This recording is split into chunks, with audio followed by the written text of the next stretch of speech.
น้องเที่ยงสันไดเค้นรถอันพอน้องหมูหาไปได้ทุกคนมาเจาะมังกรเสียรถไปทางใดดีมันจึงสิผ่านแต่แบบยังบ่เลิกแห้งดอกเนาะถ้าทางไปทางนี้น่าสิได้อยู่ทุกคนมันยังบ่เลิก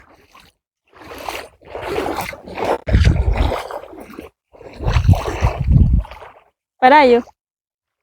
รถยังไปได้อยู่ตอนนี้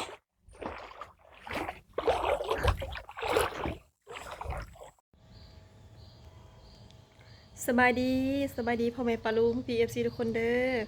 พบกับน้องปื้มทุกคนในวันหยุดน้องมื้อนี้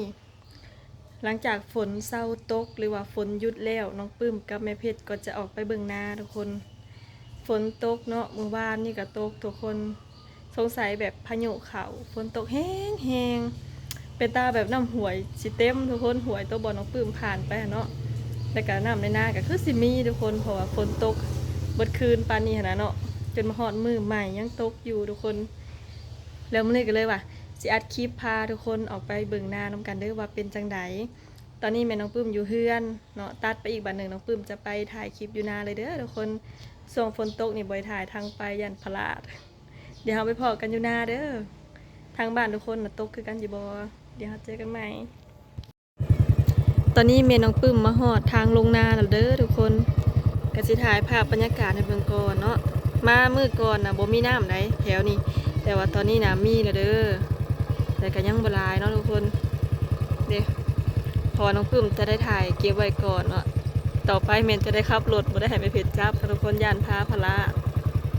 นี่เขาเขี้ยวโอ้ยมีแห้งถึงน้ำแล้วเขานี่เด้อเพชรฮัลโหลสวัสดีแม่เพชรไปดิมีมือจับ แบกเสียมเนาะเบื้องหนึ่งบรรยากาศครึ้มทุกคนนี่คือสิยังมาอีกอยู่ฝนเนาะไปเดี๋ยวเราไปเบิ่งกันเลยไปหอดน้ำหัวน้ำปื้มที่ไทยเบิ่งใหม่เด้อป้าทุกคนเขามาหอดหวยแล้วทุกคนมีน้ำแล้วเด้ออยู่หวยเสียงด้วงนี่นะเนาะ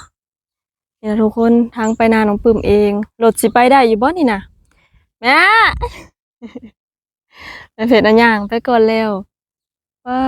ฝนตกเบิดมื้อเบิดคืนตกแห้งทุกคนก็เลยแบบน้ำเพิ่นกับไหลออมผ่านกันมาเนาะตอนนี้นะแม่นน้ำกำลังโฮมเด้อทุกคนกำลังจะโฮมกันก็คือวันกี้นี่แม่เพชรย่างไปนี่เจ้าน้องปื้มสิลงย่างให้เบิ่งจึงว่าเฮามานานี่ก็สิเขียวมาเบิ่งเขาแล้วก็สิเขียวกลับทุกคนย่านน้ำอยู่นี่เพิ่นขึ้นเพิ่นโฮมกันแล้วเพิ่นเพิ่นจะหนุนเนาะทุกคนจะหนุนกันขึ้นแล้วมันสิร้ายกว่าเก่าและย่านรถผ่านบ่ได้นี่เด้ทุกคนเพิ่นก็จะไหลส่องลงไปตามหวยอ้อมไปฮอดนาน้องปื้มเบื้องนะผู้เด้อนี่แต่ก่อนเพิ่นจะเฮ็ดโตงอยู่นั่นนี่เนาะเฮ็ดโตงเฮ็ดตอนเอาปลาคึมขังอันนี้ทุกคนนี่มากับรถคู่ใจ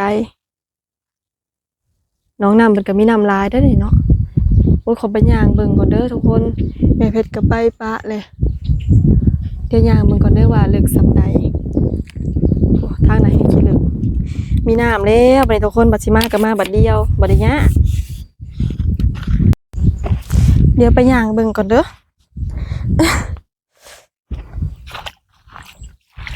มันย่างเบิ่งก่อนทุกคนโอ้มีรถมาได้นี่คันจิเจาะอันก็คือสิอันนั้นเนาะ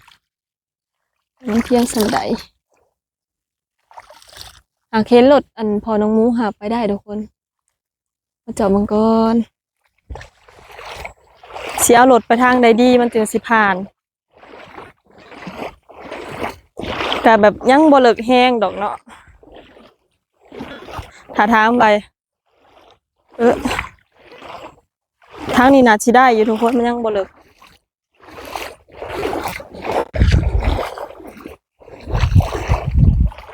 ไปได้อยู่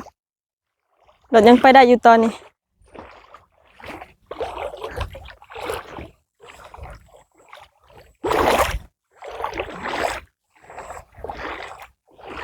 น้ำหวยร้ายค่ะอะไรคิดเห็นตะกี้หลังปืนมาน้ำพอลอยไปได้ถ้าว่าฝนตกมาอีกทุกคนผู้ น้ำเพิ่นจะขึ้นฮอดพุ่นอีกทุกคนวิทย์บ่อนรถจักรน้องปื้มจอดเมื่อกี้นี่เนาะจะขึ้นฮอดเทิงเลย ส่วนน้ำอยู่นี่ก็จะประมาณเพียงแอวน้องปื้มแต่ว่าตอนนี้ค่ะฝนตกใหม่เนาะก็เลยยังบ่หลาย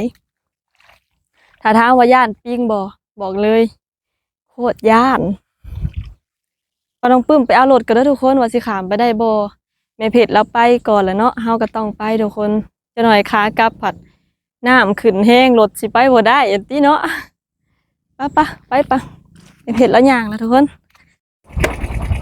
เฮาต้องลุยไปนำกัน น้องปื้มอุดถ่อโหลดไว้ แต่ว่าหัวเทียนนี่ชีว่าจังไดเนาะ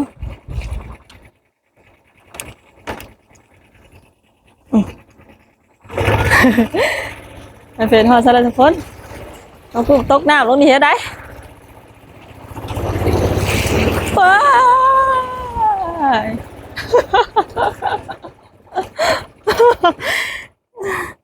มามาอยู่กลางหัวเลยทุกคนเอาไปเผ็ดหอดซะแหละ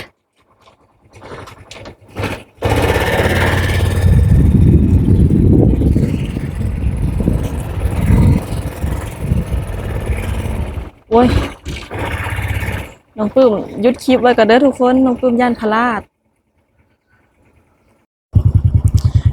พอมาหอดครึ่งทางบ่อนหวยนี่ก็มาจอดถ่ายจังน้อยนึงนะทุกคน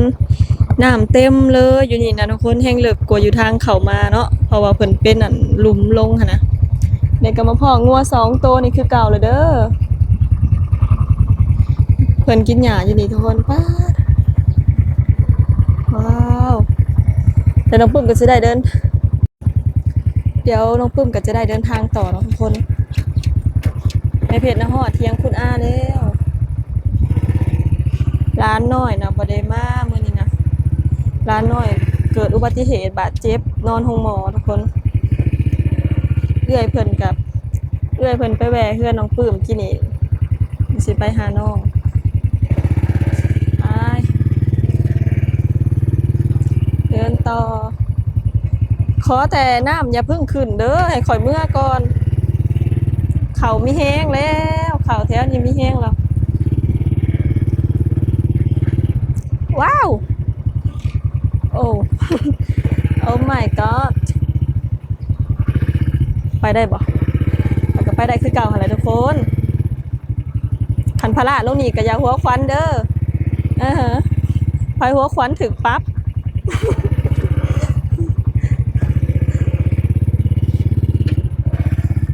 เขาเจ้าได้กบแล้วเมื่อคืนนี่เนาะโอ้ตะอยากออกมาก้านกบเด้ยังบ่เคยจังเถื่อลงอันนะลงทางลุ่มบ่ได้แล้วทุกคนต้องได้ขึ้นตามคะนาเพราะว่าอยู่ลุ่มกับมีน้ำคือกันเนาะอ้าวแต่อันนี้คือบ่มีครึ้มฝนคักขนาดเลย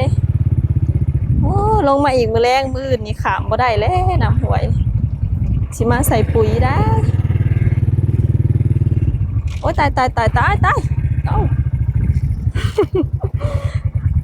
นี่ทางเทิงนี่บ่อยากมี